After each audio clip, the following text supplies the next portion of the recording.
नमस्कार दोस्तों, मेरा नाम है रविंद्र। दोस्तों, आजकल आप कुछ शब्द ज़रूर सुन रहे होंगे जो अक्सर न्यूज़ में आ रहे हैं, और वे हैं टैरिफ और टैरिफ वॉर। इन्हें समझने के लिए पहले समझना होगा कि टैरिफ क्या होता है। अगर हम बाज़ार में कोई चीज़ जैसे कपड़े, खाने की चीज़ें, जूते, मोबाइल फ़ोन आदि खरीदने जाते हैं, तो सबसे पहले हम देखते हैं कि हमारे पास कितने रुपए हैं और हम कितने रुपए खर्च कर सकते हैं। फिर उन रुपयों के अनुसार ही हम चीज़ों की क्वालिटी यानी गुणवत्ता देखते हैं। फिर दुकानदार से पूछकर या उस चीज़ पर लिखी कीमत से हम जान जाते हैं कि यह चीज़ हमें कितने रुपए में मिलेगी। अगर उसी क्वालिटी या लगभग उस जैसी क्वालिटी की वही चीज़ हमें कहीं और कुछ कम कीमत में मिलती है, तो फिर हम ज़्यादा की बजाय कम कीमत वाली चीज़ ही लेते हैं। शायद ही कोई होगा जो एक जैसी क्वालिटी की चीज़ों के लिए ज़्यादा रुपए देगा, जबकि उसे वही चीज़ कम कीमत में मिल सकती हो और उसे उसकी जानकारी भी हो। इस तरह एक जैसी क्वालिटी वाली चीज़ों में वही चीज़ ज़्यादा बिकती है, जिसकी कीमत अन्य की तुलना में कम होती है, जिस कारण उसके अलावा दूसरी चीज़ें बाजार से बाहर हो जाती हैं। अब यह सोचिए कि आप किसी कंपनी के मालिक हैं जो गुजिया बनाती है।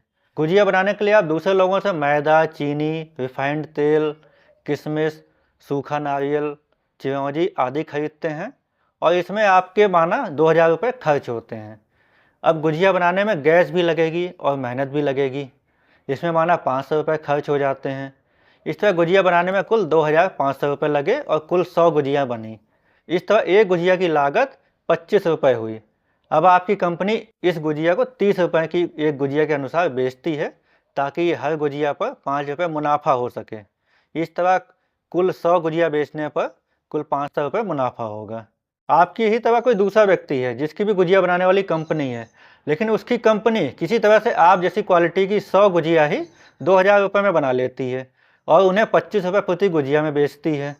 अब अगर कोई गुजिया खरीदने आएगा तो जाहिर है कि वह आपकी गुजिया नहीं खरीदेगा, क्योंकि आपकी जैसी क्वालिटी वाली गुजिया उसे दूसरी जगह 25 रुपये कीमत पर मिल जाएगी, जबकि आप उसे 30 रुपये से कम पर नहीं बेच सकते, क्योंकि तब आपको कोई मुनाफा नहीं होगा। अब बाजार में टिके रहने के लिए आपके पास दो रास्ते हैं। पहला रास्ता है कि आप अपनी गुजिया की कीमत कम करके दूसरी कंपनी की गुजिया के बराबर या उससे भी कम कर लें। यानी जैसा कि अभी बताया है कि आप भी कीमत 25 रुपये या 24 रुपये प्रति गुजिया कर लें। लेकिन इसमें परेशानी यह है कि आपको कोई मुनाफा नहीं होगा और घाटा भी हो सकता है। कोई भी बिजनेस घाटा उठाकर नहीं चल सकता, और इस तरह वो बिजनेस बंद हो जाएगा। इसलिए एक सीमा से अधिक कीमत कम करना किसी भी बिजनेस के लिए संभव नहीं होता है। दूसरा रास्ता है कि दूसरी कंपनी की गुजिया की कीमत आपकी गुजिया के बराबर या आपसे भी ज़्यादा हो जाए, यानी उसकी लागत भी या तो आपके बराबर या आपसे भी ज़्यादा हो जाए। अब हम पूरे देश के स्तर पर सोचते हैं। किसी भी देश में हजारों कंपनियां होती हैं जो हजारों तरह की चीज़ें बनाती हैं। सभी देश एक दूसरे से व्यापार करते हैं, यानी कुछ चीज़ें दूसरे देशों में बेचते हैं और कुछ चीज़ें दूसरे देशों से खरीदते हैं। कोई भी देश जब दूसरे देशों को चीज़ें बेचता है तो उसे निर्यात यानी एक्सपोर्ट कहते हैं, जबकि कोई भी देश दूसरे चीज़ों से चीज़ें खरीदता है तो उसे आयात यानी इम्पोर्ट कहते हैं। कई देश एक ही जैसी चीज़ें बनाते हैं और दूसरे देशों में बेचते हैं। इस कारण देश की निवासी कंपनियों और विदेशी कंपनियों के बीच कंपटीशन होने लगता है। जब तक विदेशी कंपनियों की चीज़ों की कीमत और क्वालिटी देसी कंपनियों की चीज़ों से तुलनात्मक रूप से कम रहती है, तब तक देसी कंपनियों को कोई परेशानी नहीं होती। लेकिन जब इसका उल्टा होने लगता है, तब देसी कंपनियों को नुकसान होने लगता है। अब देसी कंपनियों को बंद होने से बचाने के लिए वही दो रास्ते होते हैं जिनका जिक्र अभी मैंने गुजिया वाले उदाहरण में किया था। पहला कि देसी कंपनियों की चीज़ों की कीमत घटाकर विदेशी कंपनियों के बराबर या कम किया जाए, और दूसरा कि विदेशी कंपनियों की चीज़ों की कीमत बढ़ाकर देसी कंपनियों के बराबर या ज़्यादा हो जाए। पहला रास्ता अपनाने से देसी कंपनियों के बंद होने की संभावना बढ़ सकती है, इसलिए दूसरा रास्ता अपनाया जाता है, और यह काम देश की सरकार करती है। देसी कंपनियों को बचाने और बढ़ाने के लिए देश की सरकार आयात यानी इम्पोर्ट मतलब विदेश से आने वाली उसी तरह की चीज़ों पर टैक्स लगा देती है, जिससे उनके दाम बढ़ जाएं। इस टैक्स को ही टैरिफ कहा जाता है। इस तरह टैरिफ एक प्रकार का कर यानी टैक्स होता है, जो आयात यानी इम्पोर्ट होने वाली चीज़ों पर किसी देश की सरकार द्वारा लगाया जाता है। यह टैक्स आयातित चीज़ों की कीमत में जोड़ दिया जाता है, जिससे आयातित चीज़ों की कीमत बढ़ जाती है। टैरिफ के कई उद्देश्य हो सकते हैं, जिनमें से कुछ प्रमुख हैं। पहला है, टैरिफ का मुख्य उद्देश्य देश के खजाने को बढ़ाना होता है। टैरिफ के रूप में मिले अतिरिक्त धन से देश के खजाने में वृद्धि होती है। दूसरा है, टैरिफ का उपयोग आयातित चीज़ों की मात्रा को नियंत्रित करने के लिए किया जाता है। तीसरा है, टैरिफ का उपयोग देशी कंपनियों की रक्षा करने के लिए किया जाता है। चौथा है, टैरिफ का उपयोग दूसरे देशों से होने वाले व्यापार समझौतों को प्रभावित करने के लिए किया जा सकता है। टैरिफ के कई प्रकार हो सकते हैं, जिनमें से कुछ प्रमुख हैं आदान टैरिफ यानी इम्पोर्ट टैरिफ, या जिसे कस्टम ड्यूटी कहते हैं। यह टैरिफ आयातित यानी इम्पोर्टेड चीज़ों पर लगाया जाता है। दूसरा है निर्यात टैरिफ यानी एक्सपोर्ट टैरिफ। यह टैरिफ निर्यातित चीज़ों पर लगाया जाता है। इसका उद्देश्य बहुत ज़रूरी चीज़ों के देश से बाहर निर्यात को कम करना होता है, ताकि देश में उनकी कमी होने से कीमत न बढ़ सके। तीसरा है प्रतिबंधात्मक टैरिफ यानी रिस्ट्रिक्टिव टैरिफ। यह टैरिफ आयातित चीज़ों पर लगाया जाता है। ऐसा उन चीज़ों के आयात को रोकने या कम करने के लिए किया जाता है। चौथा है संरक्षणात्मक टैरिफ यानी प्रोटेक्टिव टैरिफ। यह टैरिफ आयातित चीज़ों पर लगाया जाता है जो देशी कंपनियों की रक्षा करने के लिए होता है।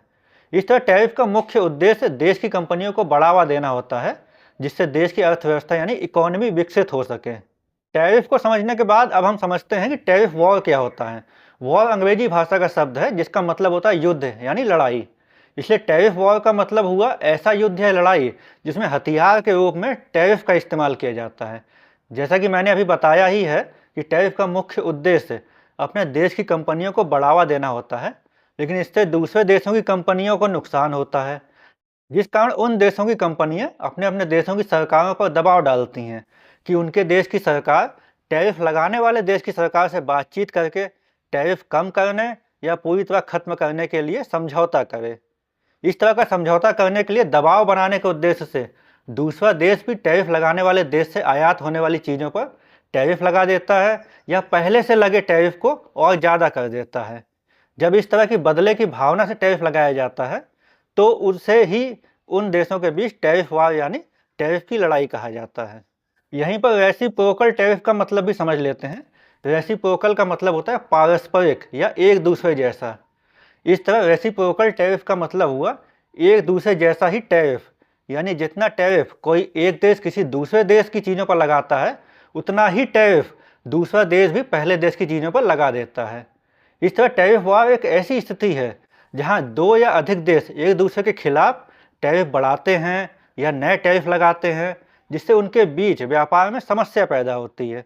इसमें देश अपने हितों की रक्षा करने के लिए एक दूसरे पर दबाव बनाने के लिए टैरिफ का उपयोग करते हैं। टैरिफ वॉर के कई अन्य कारण भी हो सकते हैं, जिनमें से कुछ प्रमुख हैं।